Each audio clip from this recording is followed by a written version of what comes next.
Welcome everyone to this very special session of the ACTC 2021 conference, Crisis and Consolation, Liberal Education in the Time of COVID-19. I am Charlie Thomas, Executive Director of ACTC, and I am so glad, really thrilled to welcome Alex Prieu, Greg McBrayer, and David Barr, who are the guys of the new Thinkery, which is a podcast that I've been listening to pretty regularly since it started. They'll give a brief account of when they got started, but it's a new endeavor and a fantastic one. They're looking at and talking about what we would call core texts and bringing in people to talk to them about them, experts and interested folks, and having this conversation in new media. And so this is a new thing for ACTC, and I imagine for many of you to sort of be here in the podcasting world. But good conversations happen in the podcasting world, and these three guys are having some of the best of them, in my opinion. So thanks, David, Greg, and Alex for doing this. I'm going to hand it over to you and recede to the margins. Well, thanks for having us, Charlie. I appreciate it. I'm David Barr, one of the co-hosts. I work at the Claremont Institute. I'm the head of communications. And we have a member of one of the Duck Dynasty cast, Greg McBrayer, who moonlights as a professor at Ashland University. How are you, Greg? Howdy ho, neighbor. Doing great. Coming at you live from the world headquarters of Nice People, also Grandpa's Cheese Barn.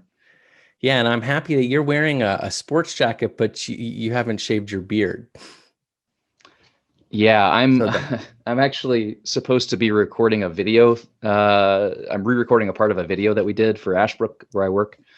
And I was going to shave, and they're like, no, we need to re-record the first 5 minutes. So it'd be really weird if I didn't have a beard in the first 5 minutes of an hour-long video. Yeah, and the videos also it's like one of those scared straight videos to keep children out of the prison system. Right. Prisons, yes. Let's keep them out of Appalachia, I think. Yeah. And stop moving your mic. What are you doing? Stop moving your mic, Alex. Come on. So how are you doing, Alex? Doing well, Alex. David. How are you? Good. Where are you calling in from? I'm in Boulder, Colorado. Where do you teach? Let's talk about our University of Colorado, Boulder. I teach in the HERPS program, which is a sort of great books program, but it's specifically targeted at engineering students. They're the only ones who can enroll in the course, and our courses are, to differing extents, meant to reflect issues on science and society. So, Alex, I had a question about that, not to put you on the spot. This has been bouncing around my head, but if you're successful at your endeavor, teaching and gripping the souls of your students with the love of the humanities and the great books, wouldn't they then depart from the engineering program? So aren't you a kind of like weird mole? Aren't you working against what the engineering school is trying to do, i.e. produce engineers? I mean, if you were really successful. Well, I mean, yeah, it's sort of parasitical, I think is what you're implying, right? I think the way we sell it is we'll make them well-rounded. Yeah. The question is whether that's possible, I guess, but that's a discussion for off mic where my colleagues can't hear us. Yeah. So let's talk about the genesis of the show real quick. I think most people that are listening in know a little bit. They understand our backgrounds, but I mean, how did we meet? I met you at St. John's when we were graduate students. I've told this story on the show before, but Alex, we would sit next to one another in class, and he would wear this shirt that said "Estoy con estúpido," and he would sit next to me. And whenever I would talk, he would go like this, just to really underscore how stupid I am. And that's how we became close. If you're listening and not watching, he just shook his shirt. So yeah. And so, and I had met Greg as an undergraduate at the University of Maryland, where Charles Butterworth was a professor of ours. Greg was a graduate student. And then the three of us became such close friends that I officiated Alex's wedding and he mine. And neither of you came to either of my weddings. Yeah, but you know, you have so many of them, Greg. It's hard to keep. You guys just wait. Fair. 6 months a year, you'll have another. So we should. You won't come to that one either. I'm hoping I'll get a punch card and my stay at the 11th will be free. But so we should talk a little bit about why we started this. I was personally, I was talking with some friends about starting some kind of online publication or something. It turned out to be too much work. I thought about hosting panels, and then I think one of you suggested, because we text all the time about books and we're joking, that we have similar interests, we have good conversations, we think, at least, and then we're also just friends, so it's all friendly and it has a kind of model of conversation. And we thought there's no real podcast out there that is thinking about the great books, that has good quality conversation, people who know a bit of what they're talking about. Yeah, not the partially examined life, just to be clear. We see good quality. Now our participants are going to drop. They're very popular. All right. They'll write you a personal philosophy, so they're wise. So you should listen. Can I add one small bit to that? Is that I think the about the text being integral is sort of very important for us getting off the ground. One of the things about the text that I think we really thought people might enjoy this, and Alex, I don't know how much, but the way we constantly sort of fluctuate between high and low in our texts, we thought people might enjoy that. Plato's forms 1 minute, David's rich dating life in college the next, that sort of thing. Which is why and then what's the title of our podcast, right? Yeah, good point. Yeah, the new Thinkery, which is modeled after the high and low, right? Nod to Aristophanes. So, our personal hero.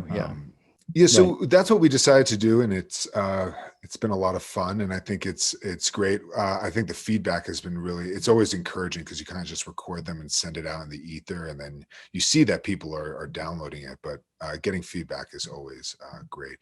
And Charlie, and we're the number 4 podcast in Estonia right now. Number 4 educational podcast in Estonia. Yeah.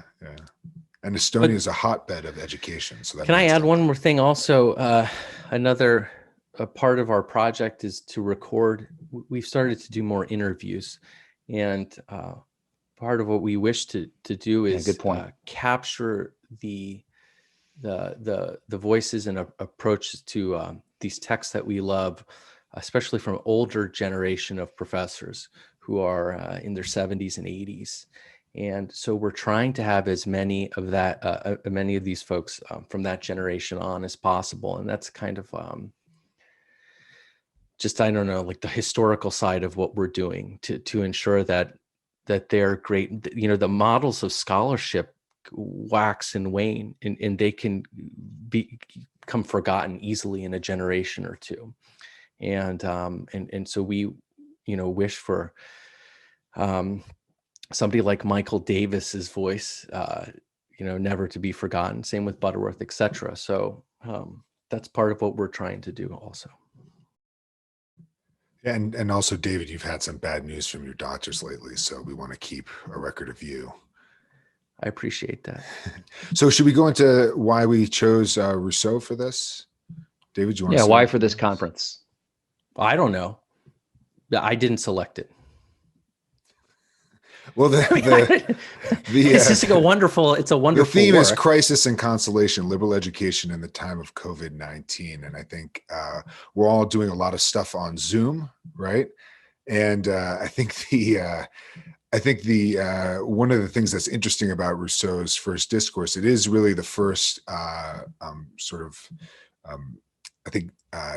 deep attack on modernity, right, from within modernity, and trying to talk about whether in a time that promotes technology, anything like, well, he has a number of angles, but one of the things he talks about is education, right? Whether education, good civic education, is possible. And I think we've all been struggling with this to different extents. And in a way, Greg was just writing a paper on this, and we were having conversations about this. But one of the things Greg pointed out was that you can talk about how bad Zoom education is, but we get together weekly and talk here and produce something that's sent out, and people who maybe don't have access to reading groups and things like that can listen to that. And also, education continues, right? Say what you will about Zoom, you can still go to class if you want to. Obviously Zoom fatigue is a real thing, but and so I think it's very easy to say I like books and I don't like screens and go that way, but it is a mixed bag. And I think one of the good things about Rousseau is even as he attacks the sciences and the growth of interest in them, he also is, I think, in some ways grateful to it. It does give him these. One way to put it is the very sort of institutions that he attacks, like the Academy of Dijon setting up a prize, is the very means for his message to get out. And so I think he was dealing with a version of the same problem that we still deal with today. So I think it's a pretty appropriate choice in that respect. Should we talk about the translations? But so, David, can you tell us?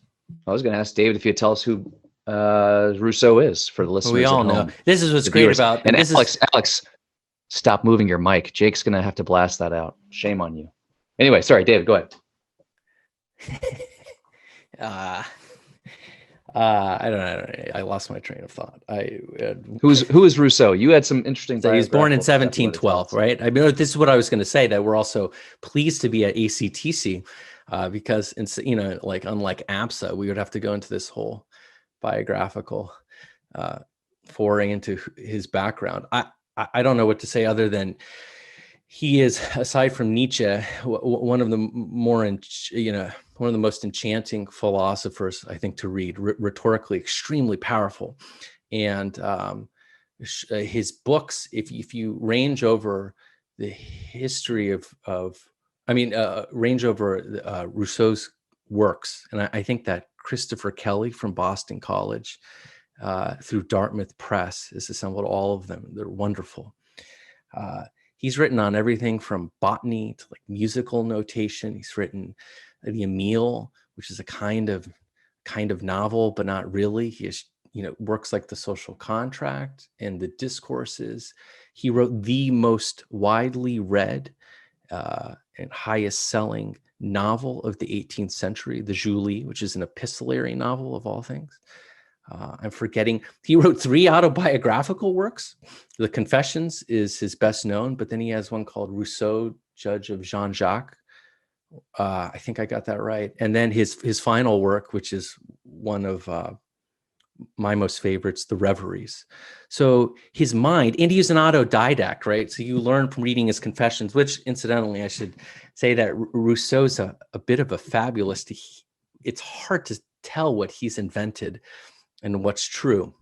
But the story goes, at least in his telling, that he was this young man in Geneva. And at the time, the city gates would close every night. And anybody that was outside the gates would get locked out of the city. And Rousseau's master used to beat him. I don't know. He wasn't a cobbler. I don't know what the hell he did. But do you remember, Alex, what? Anyway, so he was apprenticed somewhere at a young age. Watchmaking? Was it watchmaking? Was it watchmaking? I don't know. Does that sound right? He is Swiss. Maybe he was making cuckoo clocks. Maybe he's making chocolate. But chocolate. Let's say chocolate. Yeah. Maybe he was in finance. So he's outside of the city gates. They close, and Rousseau's like, "Well, I don't want to catch him beating, so I'll just, do some Dharma bums thing and just go on the road." And he does that, and he has a series of adventures. He's like, "Yeah, I only brought Plutarch," but then along the way, he teaches himself everything that he knows, which is an incredible, like his mind. There are very few thinkers whose minds, like I'll sometimes daydream about inhabiting them, and Rousseau's, I can't fathom what it's like. And so anyway, and he's chased around Europe. He becomes famous. The First Discourse kind of kicks it off for him. He writes the Emile, and that gets him in hot water. And he's persecuted throughout Europe. His books are burned. What is it about the Emile that gets him into trouble? I don't know. It's the profession of faith of the subject. Yeah. I think it's the religious content, which is this. It comes out. Yeah, it's this profession of faith. I think there are 4 books within the Emile. He has this interlude called "The Profession of Faith" and Savoyard Vicar, and of the Savoyard Vicar. Go on, Greg. You wanted to say something. Just waggle your beard when you want to talk. instead of your hand? No? Okay. Just that there are 5. There are 5 books. Oh, there are 5 books. Sorry. Yeah. It's been years. So anyway, so he's persecuted throughout Europe. David Hume takes him in. This is scholarship that I uncovered in a rare manuscript that I own, that David Hume, Rousseau, there's a famous letter, and he accuses Hume of being in league with his persecutors. I found a letter that my family owns that David Hume actually tried to eat Rousseau, and Rousseau was sleeping. You've all seen pictures or portraits of Hume. He had a prosperous look about him. And anyway, so he tried to literally consume Rousseau, and some Straussian scholars will say that's not true, but I have the letter. So that's a brief biography. Did I capture? Yeah. On the you made a comment in passing about how you can't tell what's invented. Just that little episode about him wandering outside the city gates, right? And they close, and he's outside. They have to close it because it keeps it safe. So he's living a risky life. It's a very rich metaphor in his autobiography, which makes you think that a bit of it might be invented. Obviously, much of it is true, but the way in which he constructs or tells the story is often sort of rich. And the Confessions is, right, a book about the education of a philosopher in a way, and how happenstance it is. I'd also like to add one more thing that Rousseau does. And toward the end, when we open this up to panelists, somebody that knows Rousseau well will correct me. He strikes me as the only philosopher who makes extensive use of imagery within his books, his frontispieces, but then within the Emile, each of the 4 or 5 books has its own image. In the First Discourse, there's an image. Second Discourse, the Julie throughout these plates. I mean, he has them, and meticulously, he supervised the creation of these images. And, there's the famous frontispiece in Hobbes, and I think maybe there are a few things in Bacon. I can't remember, but not to the extent that Rousseau makes use of images. And this is it's unique. So the way that he engages with the different way of putting this is, I think the way that Rousseau engages with the reader is something worth discussing. Yeah. So maybe that's a good place to transition to the First Discourse itself. So before we move on to structure, it does have a frontispiece, as David noted. I think it's important to touch on what led to this first work. Yeah, Greg is right. We should talk about the translations we prefer. I like Victor Gurevich's translation, but there's also the Master's translation and then the Scott translation, which I think. Yeah, I like the Scott one because that has all of them in one. There you go. Edition. Yeah. So Rousseau was apparently this again. So he talks about it a few times. Once in the Confessions, once in Rousseau, Juge de Jean-Jacques, and then he has a letter to Malesherbes from 1762. They're all kind of overlap and tell basically the same story. Basically, what was happening is he would be visiting Diderot during the summer, and he's in prison in Vincennes, right? And as he's going there, he would walk pretty quickly. And he describes getting exhausted from the heat and fatigue and just kind of falling over in place. And so he decides, I should bring some reading to kind of moderate myself. And so he brings, I think, it's called the Mercury. I don't know, it's a newspaper or some kind of journal. And he's reading it, and he sees the question proposed by the Academy of Dijon. The Academy of Dijon poses this question. Rousseau answers it in the First Discourse, right? So this is him encountering the question, which he would answer with and then win the prize for in writing this book. Now, in the Confessions, what's the question? Let's get to that in a second. This is what he says in the Confessions. He says, "At the moment of that reading, I saw another universe, and I became another man. Although I have a lively remembrance of the impression I received from it, its details have escaped me since I set them down in one of my 4 letters to Monsieur de Malesherbes. What I do recall very distinctly on this occasion is that when I arrived at Vincennes, I was in an agitation that bordered on delirium. All the rest of my life and misfortunes was the inevitable effect of that instant of aberration." So he blames the First Discourse for ruining his life. And in a later edition, that's with some replies to critics, Rousseau echoes this sentiment that this really ruined his life, that fame ruined him. In another writing in Rousseau, Judge of Jean-Jacques, which was published posthumously, but it was written in 1776, he says the following. He says, an unfortunate question from an academy that he read. He's speaking as another person about himself.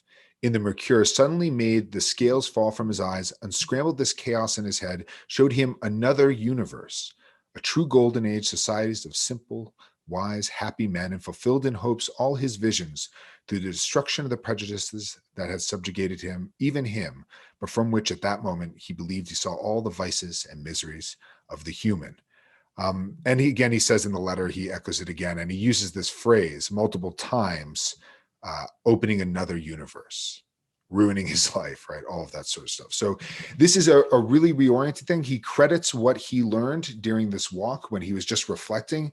A flood of thoughts came to him, and he credits this with giving him really the seed of all of his writing afterward, particularly of the second discourse on inequality and the Emile, the book on education. So this is really a sort of almost revelatory moment for him, or a paradigm shifting moment. Wait, all this funny stuff happens to him on walks. Like, isn't he walking one day and a huge mastiff bowls him over and cracks open his skull? And then there are reports in the papers that he had died. Well, he tried to jump over it. The dog is running at him, so he says, I'll jump over it. If anybody's seen a mastiff, that's impossible. Yeah, I wish I could see it, because I love watching on Instagram people falling down and getting knocked over and stuff. And for it to be Rousseau would be really pleasant. Greg was going to say something. What's wrong with you?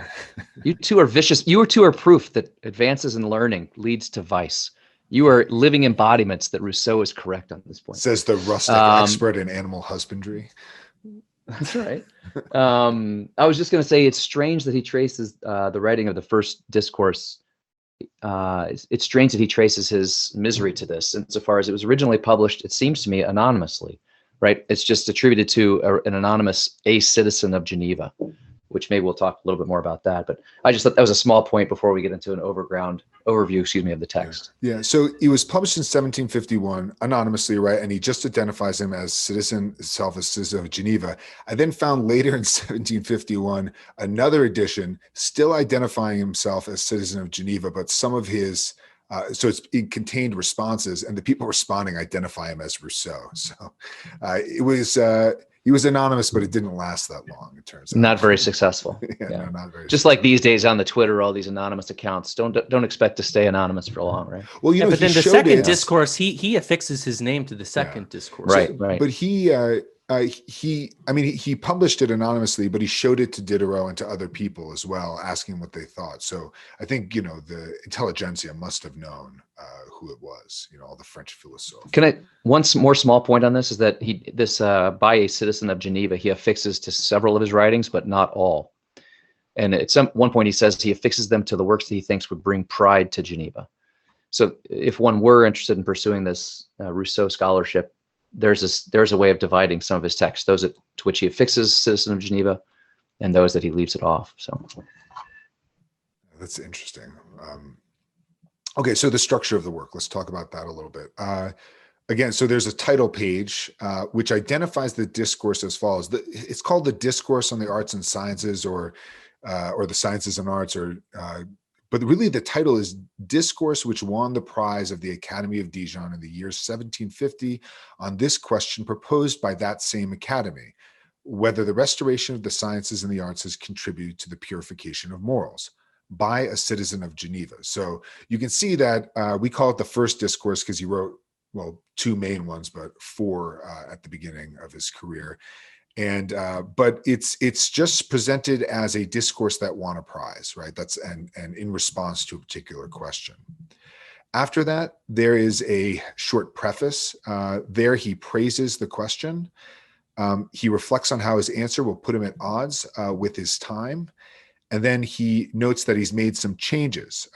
Specifically, he's added some notes to the text. And he also said he's made some additions. But we can't prove that, incidentally. We can't. We don't know. We don't have the original version. Yeah. Yeah. And he also said he made some changes that will be easily recognized, but not so easily because people debate about this, what they actually are. He says it might have upset the Academy. Yeah, and Alex, you're missing, at least in the John T. Scott edition that I have, there's a notice that comes prior to the preface. So that was a later edition after he had gotten fame for it in an edition that was published with his some of his critics. In 1763. Yeah. Okay. Maybe, So like 13 years later. I have a small point on this discourse where he says, this is paragraph 5 in the Gurevich. I'm sensible to the difficulty of making what I have to say conform to the tribunal before which I appear. How shall I dare to blame the sciences before one of the most learned associations of Europe, praise ignorance in a celebrated academy, and reconcile blah, blah, blah. I'm going to be blamed. I mean, at this point, it's been published after he's won the prize. And so all of this, you guys will hate me for this, is an affect, right? I mean, he won the prize. Like there's a certain amount of, I mean, we'll talk about, David's going to lead us through a little discussion about his rhetoric later, but some of this seems feigned. It's not as brave or courageous. And even the question even seems to imply this expecting answer of no, right? They don't actually coincide. Progress in science and arts and morality.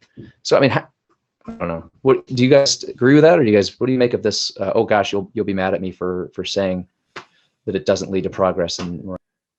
Yeah, I think that's a good point. I mean, the question, as phrased, does not talk about corruption. It talks about purification, but it therefore implicitly nods towards the possibility of corruption, though without explicitly stating it. So obviously, there's some doubt, right, in the air, right? Some sense that the proliferation of the arts and sciences has not redounded all to the good.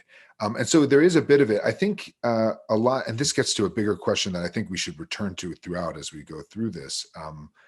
Rousseau, on the one hand, is attacking the sciences, but he's doing it in the context of the sciences. And one way in which I'll put this, and maybe this is a good way to continue on to the rest of the structure of the discourse, is he's trying to, on the one hand, side with the sciences or speak to fellow scientifically minded men on the one hand, but also trying to inject a dose of humility and to give good arguments for that, right? To try to present arguments on behalf of that humility. So yeah, after this preface, there's the discourse, and it has two main parts following what Greg just read from, which is a kind of introduction of 3 paragraphs, though it's not really identified as that, right? Now, the 2 parts are roughly equivalent in length, 12 pages each in this edition. It's really hard. I struggle every time I try to identify why the 2 parts are different. The way that I like to distinguish them is to understand that sort of central to what Rousseau is doing is dividing science into 2 forms. A humble version of science, whose main figure is Socrates, and Socrates features very prominently in the first part, and then a sort of vain contemporary science. And the contemporary practice of the sciences is especially pronounced in the second part. So now this is not a neat division. It's not like the first part is treating humble science, the second part vain science. They're both treating both, but in a way, the humility of science is more in the foreground of part 1, and the vanity of science is more in the foreground of part 2. That's one way to think about it. And his identification with Socrates is right at the outset. Yeah. Oh, he says when he says, "Oh no, I'm just a decent man who knows nothing," and yeah, an honest man who knows nothing and esteems himself nonetheless for it. Right. Yeah. Another way to distinguish the 2 is if you go to the end of the first part, Rousseau says the following as though he's shifting. He says, "Let us." This is on page 15 in the Gurevich, if any of you have that. He says, "Let us, therefore, consider the sciences and the arts in themselves. Let us see what must result from their progress, and let us no longer hesitate to grant all the points where our reasoning shall be found to agree with the historical inferences." This is maybe a little bit reaching a bit, but what I take him to be saying is, I'm going to give arguments about what necessarily results from the progress of the sciences. I'm not going to adduce as much historical evidence. He does adduce some, but I'm just going to assume that history is going to follow this rational process that I'm going to articulate. He echoes this in the first paragraph of the second part. He says, regardless of whether one consults the annals of the world or supplements uncertain chronicles with philosophic inquiries, one will not find that human knowledge has an origin that corresponds to the idea one likes to conceive regarding it. So what he's saying there is, look, you can look into history or you can make philosophic inquiries in addition to these uncertain chronicles. You'll come to the same conclusion, implying that he thinks he's arrived at a kind of rational understanding of how the sciences develop necessarily over time, and which is, I think, a big claim. And so this claim is obviously way more pronounced in the second discourse on the origins of inequality, where he gives a historical account of where the sciences come from. But I think he's arriving at a little bit of that here. And this is a really, I think, important new philosophic concept, the idea that history could be rational. And obviously this extends through other thinkers, but that's another way to distinguish them, that he's really come to this view that history has a kind of logic to it. And now he's going to explore that more abstractly. So, did you want to say, before we start off in earnest, Alex, did you want to situate Rousseau in this chain of being with the philosophers? Yeah, I mean, one thing, or just quickly, yeah. I mean, yeah. So I think one thing he does is he critiques Cartesian rationalism, the idea that reason is sort of innate to human beings and we can understand the world rationally. He actually says, no, reason is a later development in human history out of a kind of faculty of ability to perfect ourselves, to get more and more precise in our faculties. That's a huge move. A similar move he does is relative to people like Hobbes and Locke and Machiavelli, where self-preservation and survival is the most important thing. He says, well, that's only true if existence is enjoyable, right? If you like to be, and therefore the most important thing is not preserving yourself, but enjoying your existence. And so he talks about enjoying the sentiment of your existence or communing with your conscience. So these are, he really in a couple of ways really questions some of the basic premises of early modern thought and arrives at some very new, but in a way deeply embedded ideas in the history of thought, and therefore gives us later thinkers who are concerned more with history and with culture, Kant, Hegel, Nietzsche, etc. Yeah. So speak your truth, Greg. Speak your truth. Just a small. I will. I feel emboldened today. Just one small point on this sweet sentiment of existence that you mentioned, Alex. It's not, a lot of, if they haven't, I knew that was coming at some point. If readers or listeners are new to Rousseau, they may not be aware of this. It's big in the autobiography that David mentioned earlier, the Reveries of the Solitary Walker.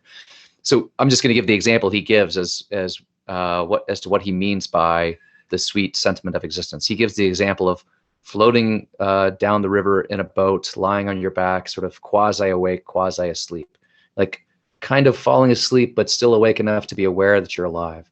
And anyone who's ever experienced something like that, I think this conception of human flourishing has its basis in Rousseau. He's the one that gives an articulation of this idea that just being alive is kind of, and I think you can see a lot of contemporary sort of common expressions of this, right? Like just like be happy, like these bumper stickers that people have and this kind of stuff. I suspect that that's what it means, but yeah. Being in the moment, when he describes it in the second discourse, he says, right. Natural man is so in the moment, he sells his bed in the morning and then has nowhere to sleep at night. And he says, time just kind of ceases to happen and just enjoys the fact that they are, right? And it's, I think, a remarkable observation that self-preservation is ultimately has the end of enjoying your existence, because from there you start to realize all the busybodies of modern life trying to amass money to preserve themselves, they're missing the point in a way. And you see this again, to go back to your point, Greg, that you can reject therefore all the the sort of busy life of accruing property and stuff, and try to live a sort of bohemian, woodsy life, right? This is. And doesn't he hang out on an island? This is why Greg has this beard. He wakes up in the morning, he forgets to shave, he just keeps going through his life, and he's happy. Yeah. So doesn't Rousseau, Thanks, guys. Doesn't That's he really live sweet. on an island? Well, that's just one version of your biography that we could We got to there's a keep it different- kind of there's a clean for different this way audience. of state. No, I know. Charlie said, David, I know. appreciate the jokes, but to bring the NC-17 level down to an R PG-13, please. Yeah. Oh, yeah. R. Okay. All right. So doesn't Rousseau, Yeah, he did live on an island. He raised bunnies and was studying plants. I think you mentioned the bunnies. Yeah, and then he discovered didn't he discover new species? Sure. I don't know. That sounds right to me. Are you teeing up a So- joke for yourself? Like you No, discovered a not at particular all. plant? I thought Right. yeah. So on the point of that humble sounds great. science, again, Right. the figure is Socrates. I think Greg had a couple of good thoughts here that he wanted to throw out. Sure. So David mentioned that in the First Discourse, I would say Rousseau kind of presents himself as a Socrates character. He at least sort of co-opts Socrates in the Apology and presents himself as undertaking the same kind of program as Socrates, as a critic of learning in the sciences and arts. But there's some problems with that I'm not entirely sure I'm on board with. So he has Socrates praise ignorance and take the side of ignorance against science, arts, learning. It's true that Socrates sort of brags in a way about his ignorance, but when Socrates is bragging about his ignorance in the Apology, he does seem to imply that he wishes he did have knowledge. He wishes he had wisdom. And he also, by the way, confesses a little later that he does possess wisdom, albeit merely human wisdom, whatever that might mean. And I guess my only point is that I think that Rousseau, consciously is distorting Socrates to fit in his account of what he's doing here in the First Discourse. Just a few other small points. I detect in the First Discourse, I think I might get this from Strauss, I can't remember, but the idea that, and this dovetails into what Alex was just saying, that Rousseau seems to be blaming modern science, the Enlightenment, but praising, and this is a little bit beneath the surface, praising a different kind of science. And so the question is, what is that kind of science? If Socrates is a figure that lurks in the background, then it would seem that Rousseau is sort of praising an ancient understanding of science versus a modern understanding of science, which would mean the ancients didn't think you could popularize science. You were vulgarizing science if you made it popular. And so the distinction between ancient science, one distinction between ancient and modern science is ancient science recognized that science could have a pernicious effect on the public morality. And so he buries it in that way. Now, there's an interesting exception here that I'm hoping Alex can help me to make sense of. And I think I do have some indication for what's going on. Rousseau praises several modern scientists, including especially Bacon, who wrote all kinds of scientific works, as well as a number of tragedies and comedies and histories. And we know, so then the question would be, why does he praise Bacon? How come he so didn't much? laugh Like, at that, Alex? Yeah, why didn't you laugh at that? That was a subtle. The yeah. modern science. He wrote Macbeth. And I Hamlet. I was looking for the passage because he was about to. No. It's on page 27 in the Yes. Gurevich. Yeah, no, I got it. Yeah. Well, so one thing. So that was very funny. Greg. But one small point there, though. Sorry. One small point on this, and then I'll let you respond. I hate so it. the When I question miss is, why a would good Bacon is Shakespeare joke, I just get depressed. It's going to ruin my day. Yeah, we actually got a letter from some people. David, he never listens to me when I I'm know. talking. That's the real issue here. I know. He just zones out when I talk. Yeah. I don't like it. I'm quitting.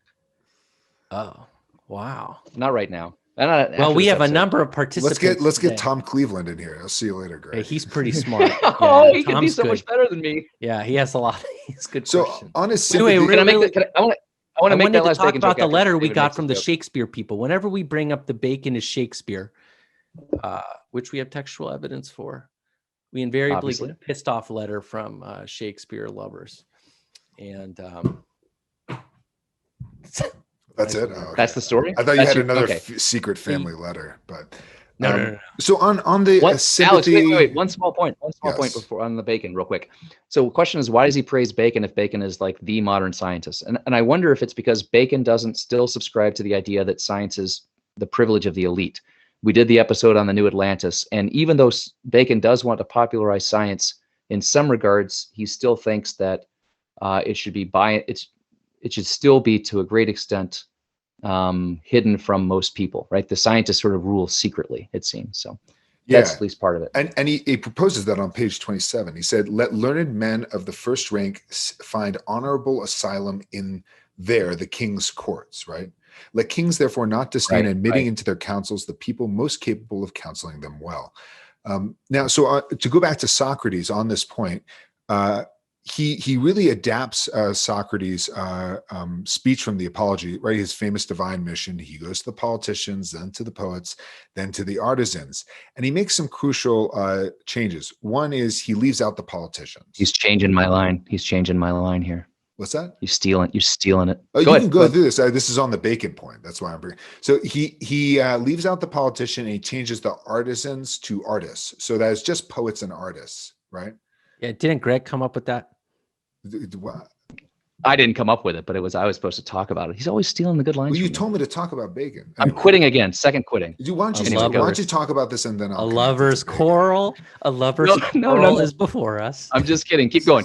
Okay, so he leaves out politicians and he suppresses the critique of artisans. And I think the reason for that is he wants the scientists to be with the courts of the kings on the one hand, and he wants these faux artists who shouldn't be there to go be artisans, right?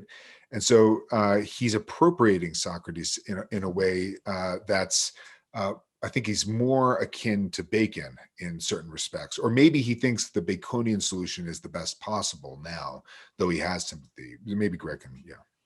No, I just have this is interesting. I'm glad that you actually led this off because I have a slightly different interpretation of it. So I took him to be democratizing Socrates. In other words, that it's not a critique of the manual artists anymore, like it was in the Apology. So he's removing a democratic critique that Socrates made to bring Socrates more in line with Rousseau's own politics, which is much more democratic than Socrates is. Yeah, it's very good. But I grant that this Baconian thing may be going on as well. Yeah, and I think that's in keeping with it. Stick to your right. He has this really funny line on page 26 in the Grave, which he says, "Someone who his whole while we're life recording long, this episode, I got a tweet notification from you. Yeah, I was publicizing it to people. While your tweet. I got two more people to join our group. I'm trying to keep this listen, going. Greg, all I can say is Alex may be tweeting while we're recording this episode. You may be doing something else, like Tubin. Okay. And that's not right. Rousseau says, someone who his whole life long will remain a bad versifier or an inferior geometer might perhaps have become a great clothier. Stephanie's disapproving of your joke, Barb. Good. So I think what he's suggesting, I think this is Greg's point about democratizing Socrates is exactly right. He hides the radical quality of Socrates' critique. That's not to say that he doesn't agree with the Socratic critique. In fact, he's very critical of vanity, yet he sees vanity, right, wanting the approval of your fellow citizens to be very important to political life, right? So he himself thinks, one should rise above this if one's going to be a scientist, right, or an artist. One shouldn't be so concerned with fame and celebrity, right? Yet he has to sort of make this invective against it so that he can encourage people who are inclined to vanity to stick to just satisfying fellow citizens by being good citizens to one another, and then encourage people who are scientifically minded to actually go down that path. I think his ultimate thesis then would be something like the passion that's essential to good political life is corrupting when it comes to science, and science is corrupting when it comes too much into society. So the observation will be Socratic, I think, basically Socratic, yet he's trying to deal with this modern institution, so it's slightly varied. Just on that point, I mean, we can joke, and I really enjoy Rousseau for what it's worth. I enjoy reading Rousseau. And on this question, I can't help, I'm largely persuaded by Rousseau. I mean, I think that progress in the arts and sciences tends to undermine civic virtue. It tends to undermine individualism. It tends to undermine freedom. The sort of various ways he goes through the different accounts of virtue. I mean, this is persuasive to me. I mean, the Romans were more impressive before they became civilized. He sort of traces the rise and fall of civilizations, and it strikes me as eminently plausible. And we're at another moment. We're at another moment today. Sorry, Greg, I didn't mean to. Well, I mean, exactly. Look at you guys. Who could you defend us from? Neither of you could. No, but we're idle literati, and but I mean, like the Greeks, right? He says like before it was long before they became sophisticated that they twice repulsed the Persians, once on the doorsteps and once in Greece, right? So he said, look, and then they became learned and then they fell. And the same thing, he goes through several examples of this, right? Yeah, there's a passage, this is early in part 1. This is page 8 in the Gurevich for those who have it. He kind of details what one of the things that happens, which I always find really interesting. He says, today, when subtler inquiries and a more refined taste have reduced the art of pleasing to principles, a vile and deceiving uniformity prevails in our morals, and all minds seem to have been cast in the same mold. Constantly politeness demands, propriety commands. Constantly one follows custom, never one's own genius. One no longer dares to appear what one is, and under this perpetual constraint, the men who make up the herd that is called society will, when placed in similar circumstances, all act in similar ways, unless more powerful motives incline them differently. One will thus never really know with whom one is dealing. I love this. The idea of reducing the art of pleasing to principles, right? It leads to uniformity. Politeness, for example, always saying please and thank you. If everybody does that, so you never actually know where you stand with someone. And the way that you make somebody happy. So if I want to make Greg happy, I get him some nice, pine scented beard wax. And if I want to make David happy, I get him, some Chipotle and things like that. You have to know the person with whom you're dealing. And so, I just had a baby, and I swear I got 5 of the same stuffed bunny rabbits. Nobody cared what you needed or something like that. They just kind of go towards the uniform thing. I love this because people are writing discourses on morals saying you have to act this way. This is what it means to be a good person. Everybody does the same, and all sort of genuine human interaction between individuals is lost in the process.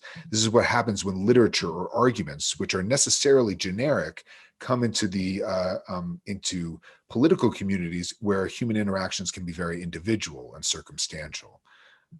I just love that criticism he offers there.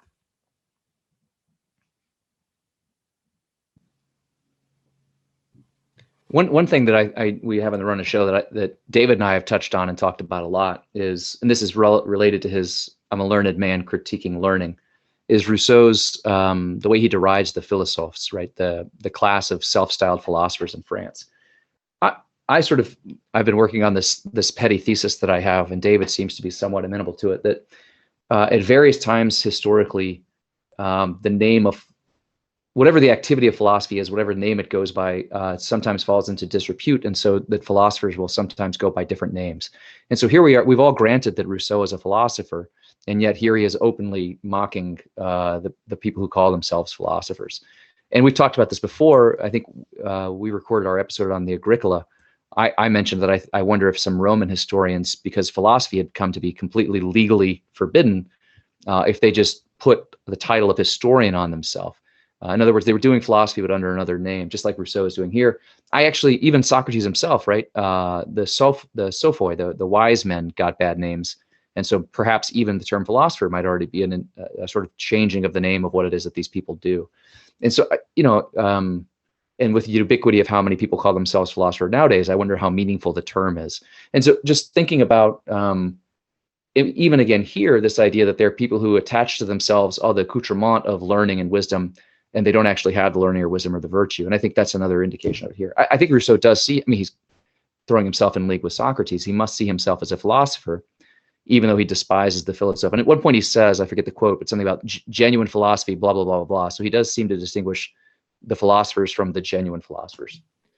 Yeah, and there's great tangible evidence of this. If you go to Paris and you see Rue de Voltaire, it says under the people that's named after what kind of person they were, artist or whatever. It says philosophe.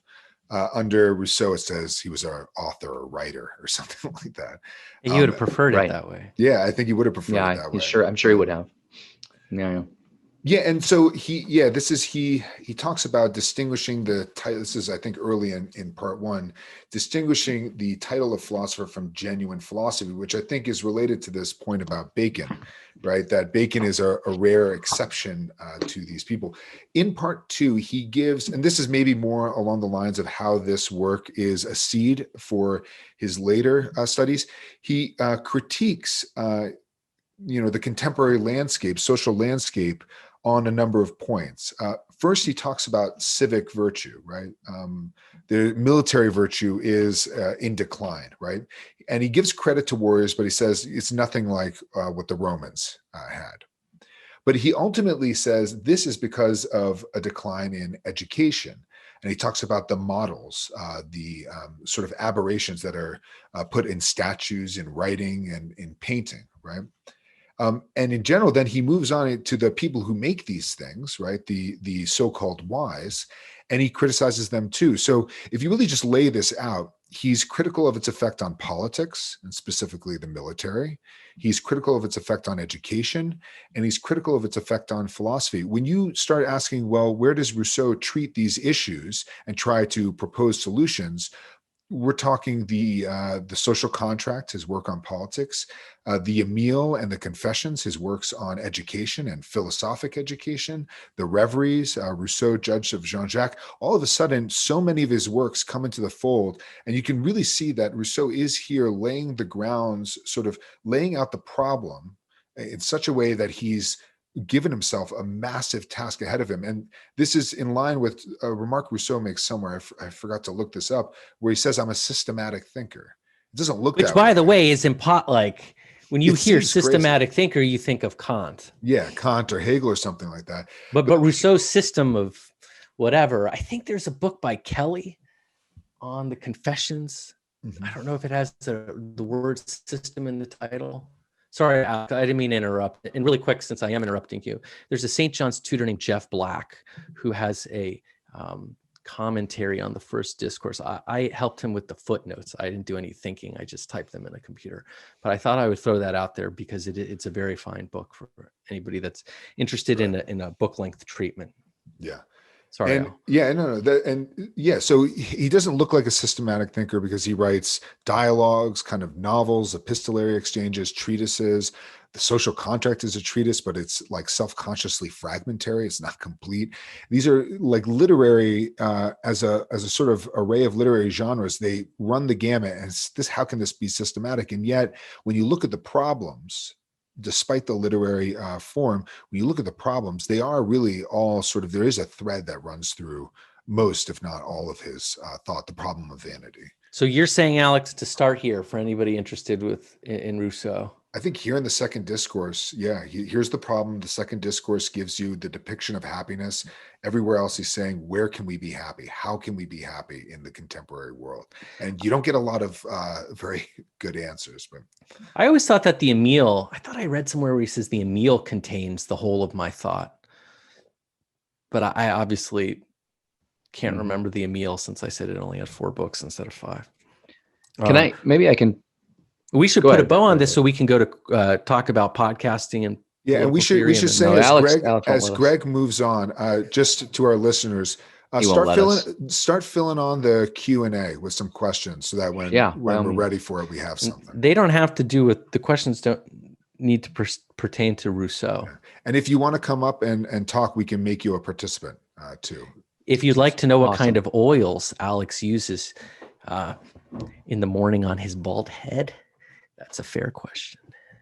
Go on, Greg. So I thought I'd ask one question that tries to bridge Rousseau and the podcast, and then I have some podcast questions for you guys, unless we see some stuff come up in the Q&A. What would Rousseau think of the new Thinkery? What? Well, I think he has a line in here. He says that I think it touches on David. He says, rich apparel may herald a man of great wealth, and its elegance a man of taste. The health and robust man is recognized by other signs. Strength and vigor of body will be found under the rustic habit of a husbandman, and not under the gilding of a courtier. Apparel no less alien to virtue, which is the strength and vigor of the soul. The good man is the athlete who delights in fighting naked. He despises all those vile ornaments of David, which would hinder his use of his strength, and most of which were invented only to conceal some deformity. That hit me like a stiletto in the side. I think that Rousseau is he's funny. He's very funny philosopher, and he's tricky. One thing we didn't talk about, but I think all of our participants here have read him, I'm sure, is that Rousseau has all these little tricks in his writing. So for instance, in the second discourse, he tells you up front, like, yeah, well, I've included all these notes. I stuck them at the end. They're not worth reading. In fact, I wouldn't even read them. Right. Blah, blah, blah. It won't enhance the text any. When of course, like if you read the footnotes or end notes rather, and you marry them with what's going on in the text, it's something else entirely is going on. And so he was a trickster. His confession's very funny, even through his pain. He makes light of a lot of it. So I think he would like the new Thinkery, but he's just way too smart. So I don't know that he would he'd probably tell us to stop doing hour-long episodes. Right. So what have you guys? The other thing is, this is one thing I want to say to anybody that knows Rousseau well, and maybe when we have Christopher Kelly on the show, I can ask him. Time and again, it seems that Rousseau, at least he asserts, so I don't know whether to take this seriously or not, that Plutarch was his touchstone throughout life, more than any other thinker. I've yet to see anybody write anything on Rousseau's relationship to Plutarch. He pops up everywhere, or rather, to expand this further, Rousseau's relationship to Roman thinkers. I know that the Greeks are in the background, Plato's in the background, but Rome really, at least on the surface. And so I'd like to see something written on that. But again, I don't know the scholarship well. So if somebody knows about it, let me know. So you want to talk about podcasting and open it up? I don't want to bore. Yeah, I'd like to talk about podcasting for just a moment. Maybe just briefly, or maybe we should just go to the Q&A, whatever you guys think. But what do you guys like about doing it? Why do we do this? I like obviously besides the wealth, the fame, obviously. I like chatting with you guys. I like I do too. Getting to interview people I Right. might not otherwise or have a reason to just sort of annoy for an hour, and to ask them questions. I mean, I think it's just it's really easy to let weeks and months go by without engaging in a substantive way, especially if you're sort of alone and you're busy with teaching. And so getting to have these conversations to me is just, it's a sort of end in itself in that respect. You're muted there, David. A little technical difficulties. It was something we were doing anyway via text and on the phone. We talk all the time. Right. The texts are X-rated, so I mean, the show we premium content, subscribers only. But one thing I will say is that again, as I look at some of the people listening in right now, this community that the show has engendered is gratifying to me. I didn't know, to put him on the spot, Tom Cleveland at all. I knew he was a friend of Alex's, but now he's like a friend of the show. I think that's really nice. There are people that I feel like I can, or Jack, people that I feel like I can just email or like talk about books if I wanted to, or other things. And that's nice. And in a way impossible prior to, or rather increasingly more difficult prior to the internet. And again, the big thing for me is capturing the voice of this older generation, that unless young people help preserve memories and conversations, it just goes away. It goes away. How nice it would have been to have Benerdetti on the show, for instance. I wouldn't have said a word. He would have made fun of all of us, and Alex in particular. Daddy would have done it, but it doesn't matter. We could force him to do. But anyway, so that kind of stuff. So if anybody has suggestions on folks to have on, and then finally, the last thing I say is, just like an up and coming rapper, I really appreciate our Twitter beefs. So far, the Partially Examined Life hasn't answered anything that we've any of our salvos, but I think they're afraid. I think so too. Yeah. I didn't know what a podcast was when you guys asked me to do it. So I just said yes, because I thought it was like, I didn't know what, I don't know. I thought like. I told Greg it's fun. A radio show on a computer. He said, "What's a computer?" So he was about 4 steps behind. He said that would have been news enough. We've got a lot of questions, Rousseau questions. Let's do it. Let's go to them. Do you want to open it up and have people be panelists? Yeah. Just if you want to be a panelist, type it in the chat. I'm going to tell, should we go in order with flags? Sam? Sure. Sure. I'll just bring. Are we going to add these people on? So I'm going to bring them all. all. Yeah, I'm going to bring them all up. Nice. All right. Flag. Tom's happy to come on. Panelists. Hey, listen. Don't let Tom on, because I'm worried that you'll all recognize that he's superior to me, and that you'll replace me. Oh yeah, Tom always need has that- impossible. I don't need that yeah, kind of pressure. So that's everybody. The last I one. don't need that pressure. So Get real Angelo quick before, Codavia on. Yes, David and Mel, I will. That's a very good suggestion. So before we He's go on, radioactive. I would love him. Boy, oh my Sam was gosh, so Sam handsome. just came off the streets. There's I like one it. question about the podcast. Somebody just asking a simple question. I think Let's a do it. podcast is something to listen to. Do you have to have the video? Do you just have that for our benefit today? Yeah, this is actually, we're probably going to release the video. Sorry, Sam. But we do always see each other. That's what Sam looks like normally pre-pandemic. I have an answer to this too, by the way. And then we always do video each other because that's, I think, important for talking. It's about. so the reason we do video is there's no other form when we're recording, frankly, and then for cues. So it helps to see one another. We'd like to touch each other, and be in person, but go on. So I actually have a little David doll that I touch when you talk. Let's get a flag. Flag first. Yeah, he's the first one. What's the deal with this list of peoples corrupted by arts and sciences and those uncorrupted? Hello. Scythians. Oh, Flag, ask your own question.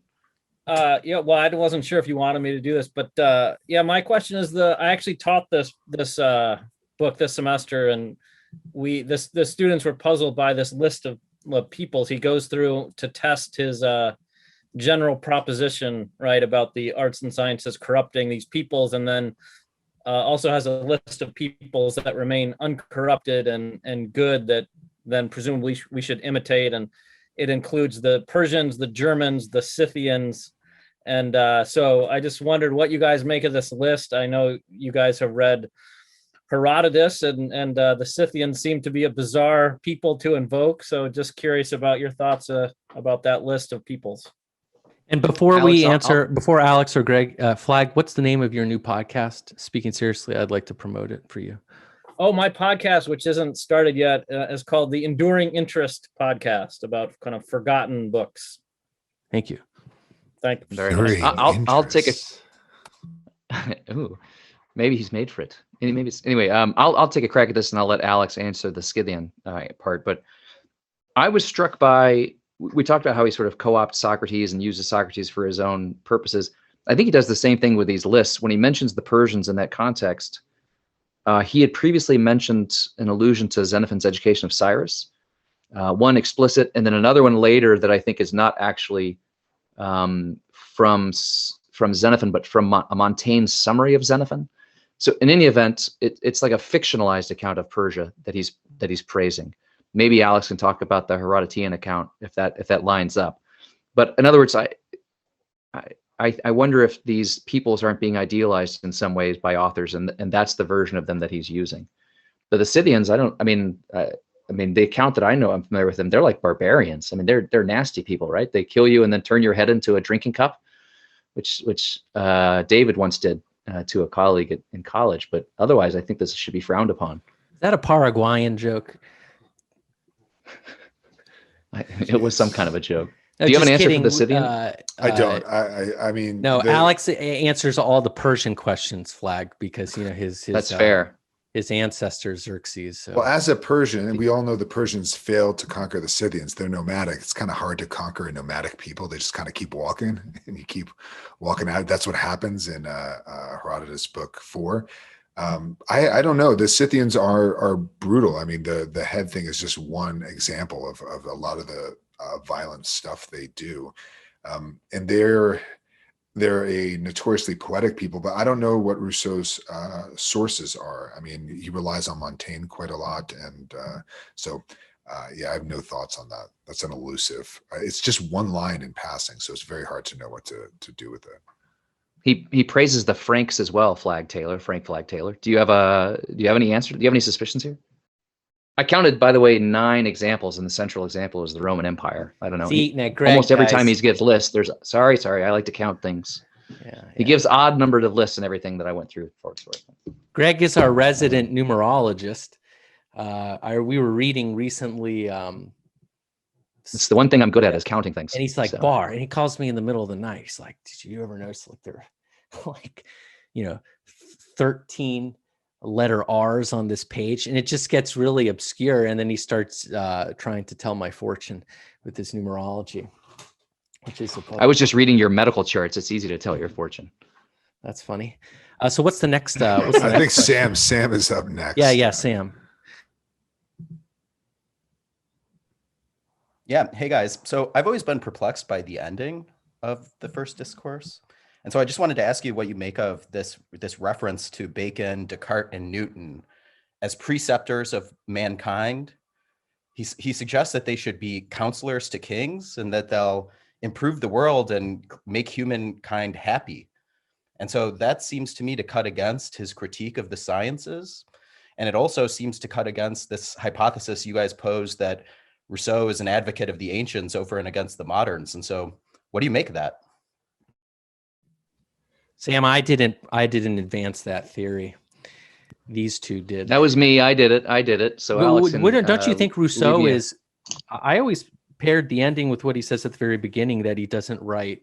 It's in his notice or the preface that he's not writing for his time period, and so that he would include himself on this list. He's just the latest in the chain. But I don't.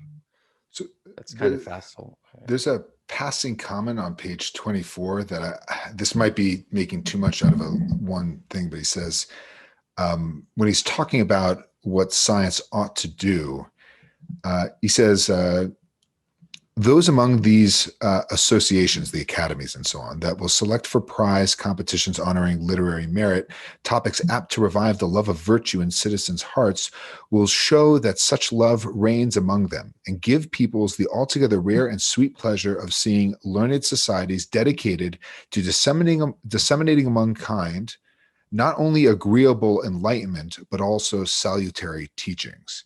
So I would argue that Bacon and these natural scientists give agreeable enlightenment, which is a Baconian idea. But I think Rousseau sees himself perhaps as giving a salutary teaching, and that might be the more ancient aspect to it. He has to come up with some kind of synthesis, and so that's leaning a lot on this one passing thing. But this is what his ideal is in a way that he's articulating in just a statement. I'll just to piggyback on that. I tried to give an answer earlier, but I recognized, I think that it's weird if I'm right, that there's this ancient modern distinction that he does specifically praise these modern men. But all I can say again is that these guys were the ones who went to the courts and they didn't necessarily vulgarize their science. So in a way, and this only adds to the curiosity, these modern scientists they don't seem to fall into the trap of trying to vulgarize science like most modern scientists. So. Not like but I'm not satisfied with that Neil answer. deGrasse Tyson, who by the way, Steakums has really taken him to task right now. I don't know if you've seen this on Twitter. Yeah. He eats a lot of is Steakums? taking Neil Grant. No, he said something about trust the science and Steakums. That's right, Steakums.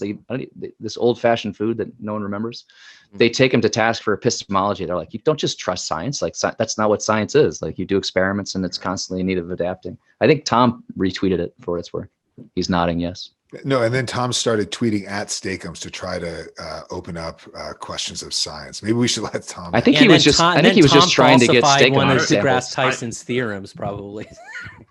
I had this thought that Steakums could provide support for the New Atlantis magazine. That would be awesome. Yeah, they could also they could be the first magazine. Corporate sponsor after Grandpa's Cheese Barn of the new Thinkery. So if you're listening, Steakums. Exactly. Yeah, it's possible. What's your question, Tom? Or who's next, Alex? Oh, okay. You're muted. It's Tom. He's the last Oh, one. okay. Okay. And please give us more so- questions. We'd like to get more people in the mix. We have another 20 minutes. So Yeah, so it's possible you even address this, but I have real work to do, so I might have zoned out.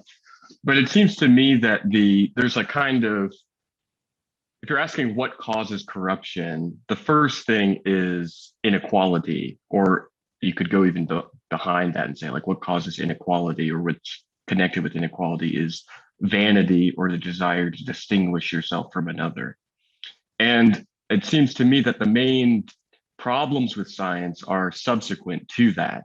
That is, people want to become intellectuals to appear better than others. And in order to, I mean, that's common in Rousseau's time and in our time. So it seems to me that the argument of the piece, it begins with this question of sciences, but it points back to something more fundamental. And I also wonder if that's related to this question about Bacon and Descartes, which is that science itself, for those who are capable of it, is the greatest good. And for those people, they should go forward. I mean, and that's a way of, solving this difficulty or apparent paradox that obviously Rousseau is interested in science. It's fitting for him insofar as it becomes a public matter. It will make things worse or exacerbate the problems caused by inequality and amour propre. Otherwise, if you can get away with it, you should, because it's the best.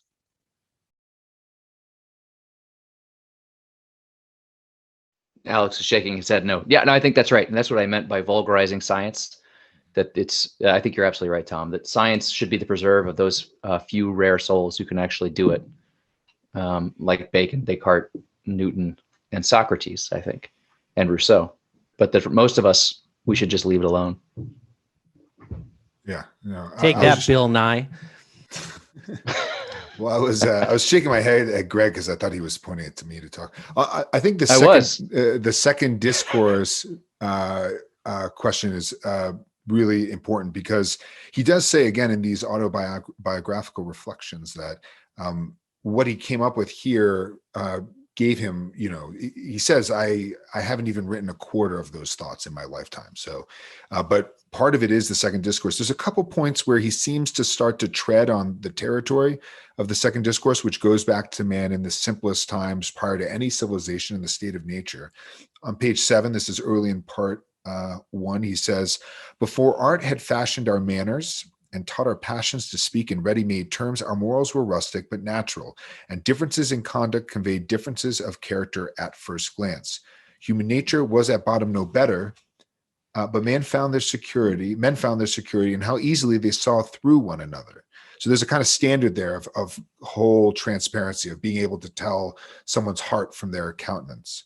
And this is indicative of an earlier time.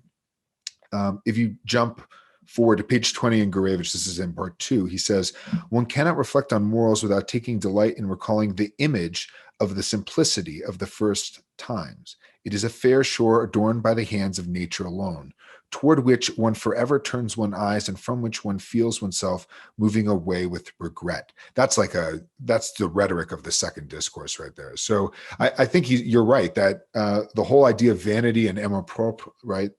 All of that requires this more thoroughgoing analysis of our sort of natural happiness in the state of nature. And he's acknowledging that in a way, what he's saying is based on that with these sort of light nods in that sort of historical developmental direction. So I really do think this is largely a critical work, right? Trying to disassemble and offer some glances at solutions, but he really needs to work out both the basis of the critique and the possible solutions in other works, which, I think he does over the course of his career.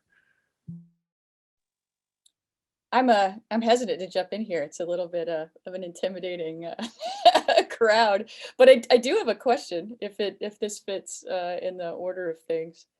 And it's a frontispiece question, which is tricky for podcasts. I was going to sort of put the image up to the camera on my phone, but I don't think on the computer, but I don't think that's a good idea.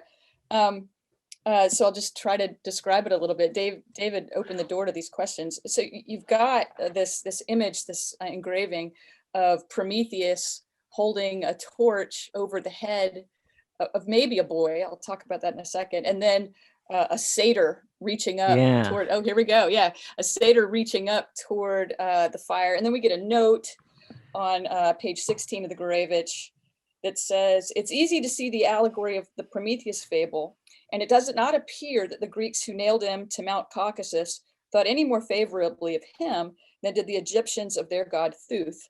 The satyr, says an ancient fable, wanted to kiss and embrace fire the first time he saw it, but Prometheus cried out to him, Satyr, you will weep the loss of the beard on your chin, might be something for Greg to think about.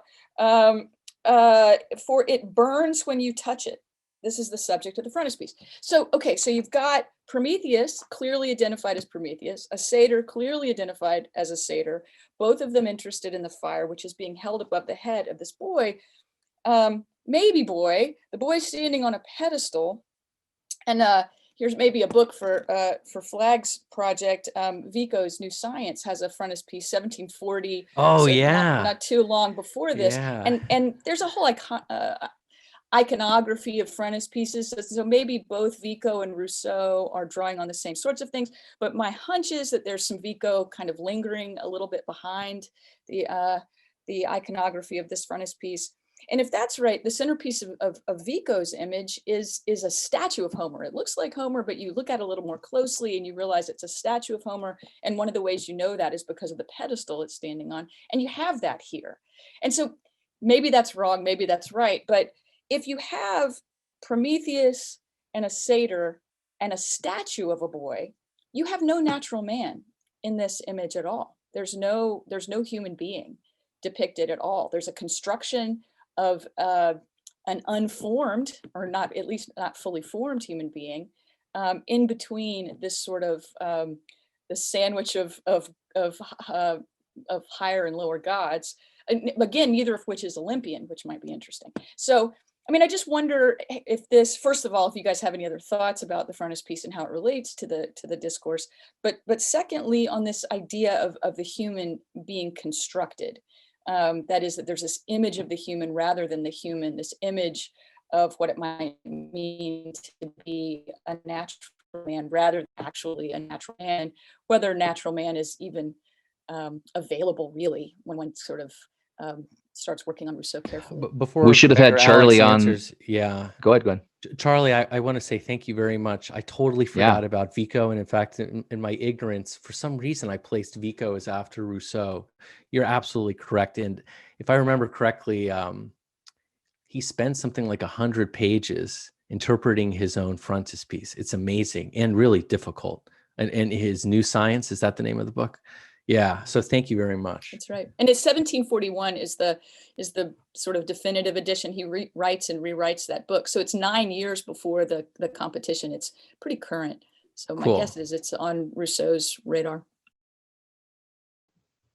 Yeah, I just want to say that's really helpful. And in our run of show, we'd wanted to talk about the frontispiece, but we sort of ran up. We thought it was interesting, but what you just laid out was more interesting than anything we come up with. So that's why we didn't really talk about it much. But one small point on it, by the way, is that when he explains it at the beginning of part 2, Alex, you didn't mention this. You thought, therefore, that the frontispiece suggests that you should skip part 1 to some readers. Oh yeah, that's two. So he pushes you there, and then you read the account in the note, and you say, "Well, so what?" Right. And then you look up at the sentence. And that first paragraph is one of his most direct attacks on the sciences as simply vicious, right? And so you've skipped over the Socratic humble science part in a way. Right. And so, I think this is this points to a rhetorical task of this work, which is, I want to shock people into having to think through this other possibility and perhaps encourage infamy for me. In the hope that you encourage like-minded people to be a bit more reflective on the place of the sciences in society. The one small point, Alex, to back up what you were saying, but then to undercut it a little bit. So you skip over the Socrates is the implication, but then you read this footnote which talks about Prometheus, which is derivative from an Egyptian myth, but it's not, or at least our evidence for it being a derivative from an Egyptian myth is from Plato's Phaedrus. So Socrates again. So you skip over Socrates to go to a deeper Socrates, it seems, for what it's worth. Yeah. This is assuming people who will skip half a book will go look for the sources. I think you're absolutely right. It's a subtle point. You're absolutely correct. Yeah.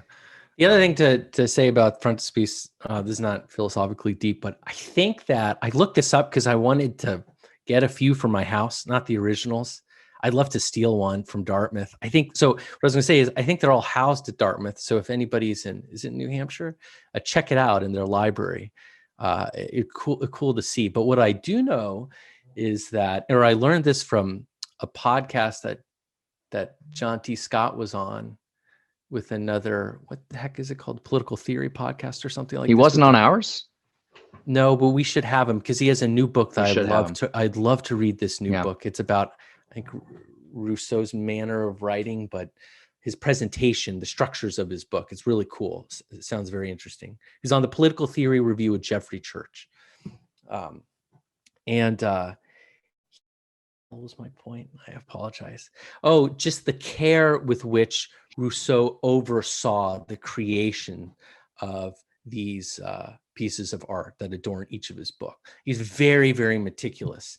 He was like the worst guy for a vendor to deal with. So the care with which you laid out your argument just now, Charlie, I think is warranted because, like you noticed the pedestal the boy was standing on, like all of that, Rousseau was very precise and definite about including. So for what that's worth. I think Greg wanted to touch on Drov's question here. And then there's another question about the podcast that might be a good place to end about our audience and stuff. Okay. Yeah, let's do that. Sure. I guess we'll read Drov's question since he's not on the panel right now. He says, to build on Tom's question about inequality, both physical and economic for Rousseau, has led Rousseau to be regarded as a proto-communist thinker. I was wondering what you thought about Rousseau's afterlives. Yeah, that's a very good question. It's a very good question. Can I tell a really quick story? I used to, No. this is very 5 seconds. I was the was that just a rhetorical question? Go ahead. Yeah, of course you can tell us. Okay, I was the bag boy at a country club that's a few minutes from my house called the Chevy Chase Country Club. It's this WASP establishment right outside on the DC border with Maryland, and all these stuffy types golf there. Anyway, so I was reading Rousseau. This is when I was at the University of Maryland, and I'm cleaning people's, they give me their dirty golf clubs and I clean them. And this member walks by and he sees that I'm reading Rousseau. He's like, you don't trust a damn thing of that communist. He just says this shit to me. And I was like, hey, we must be reading different Rousseaus. But Drew's question is good because there is that understanding of, he's maligned for a host of different reasons, but that's one of them. Anyway. I think we'll see this more clearly when we do our episode on this second discourse, but two things in support of what Drew was saying. Yeah, of course. I mean, Rousseau is a seminal thinker and he paves the way for a lot of later thinkers. I think his influence on Kant, we already mentioned, but he clearly has an influence on Marx.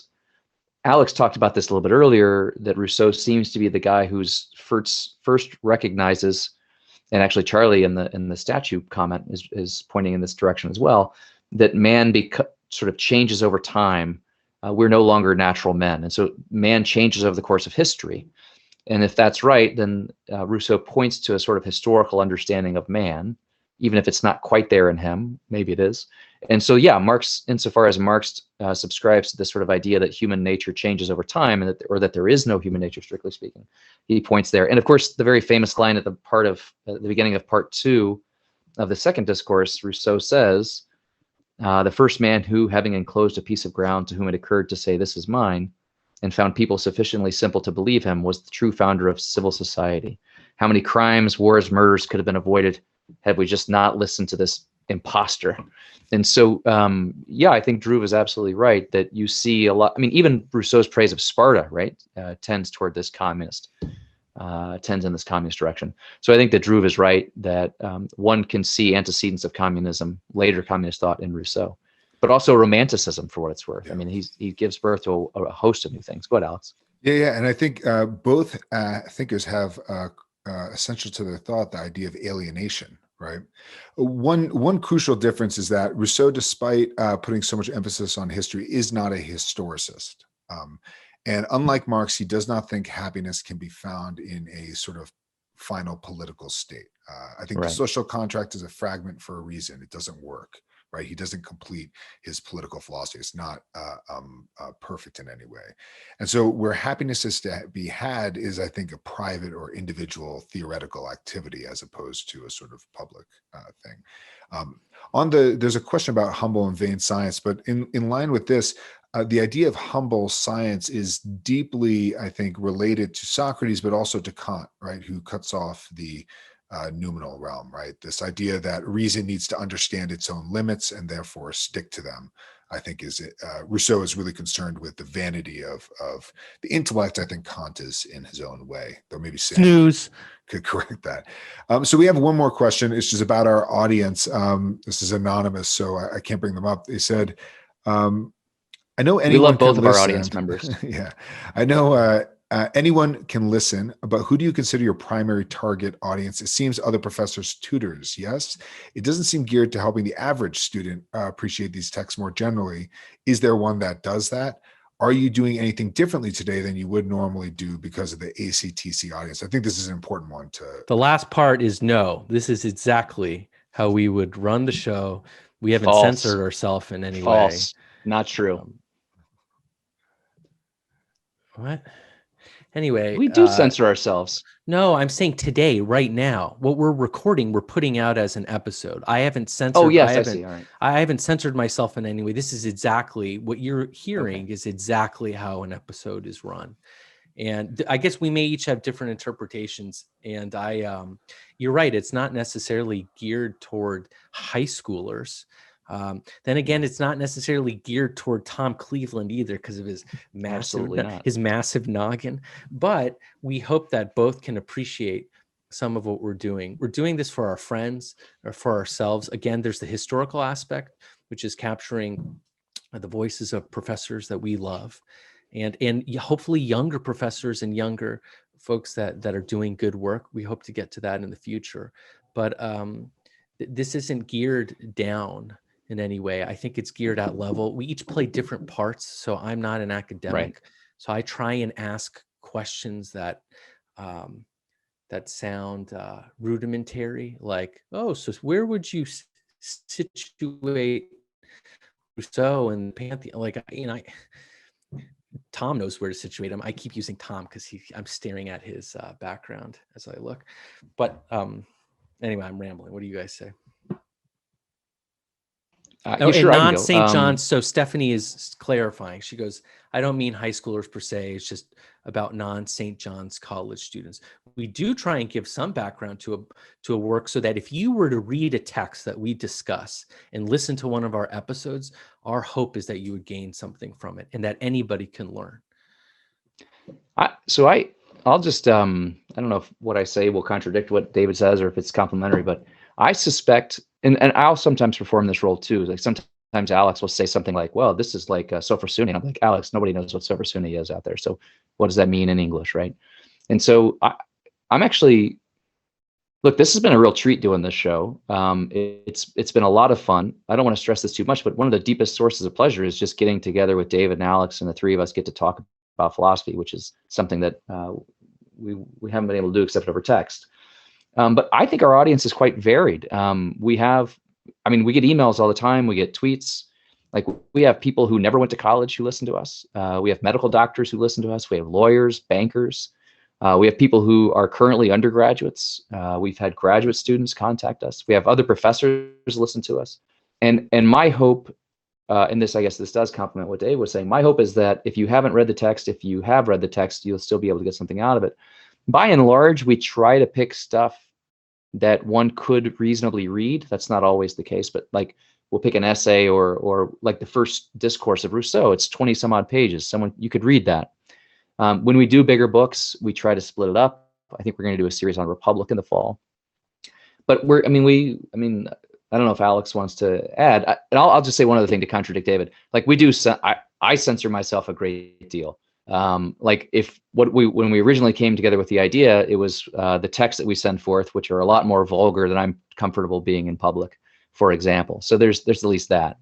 And there's some other stuff that, like, we're still trying to figure some things out ourselves. And so we may not want to publicize those views, but it's been a great joy. Well, Jake will edit stuff out for us when we're like, okay, that got a little off the rails there.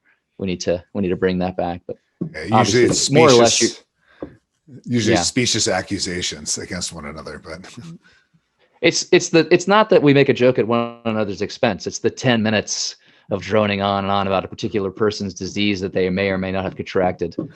Listen to our Nietzsche episode to discover what Greg's talking about. But I'll say, as a general rule, I try to, at least for myself, to pitch my comments at a kind of undergraduate, advanced undergraduate to graduate student. And we always try to start on the ground floor. Who is this person? What is this book? Why would you read it? And then get into the bigger, sort of more deeper questions. There's another question about whether it's live. It's always recorded in advance. This is the first time we're actually inviting people in live, and it's taking a great deal of self-restraint not to bring up Greg's maladies. But and David was so stressed out beforehand.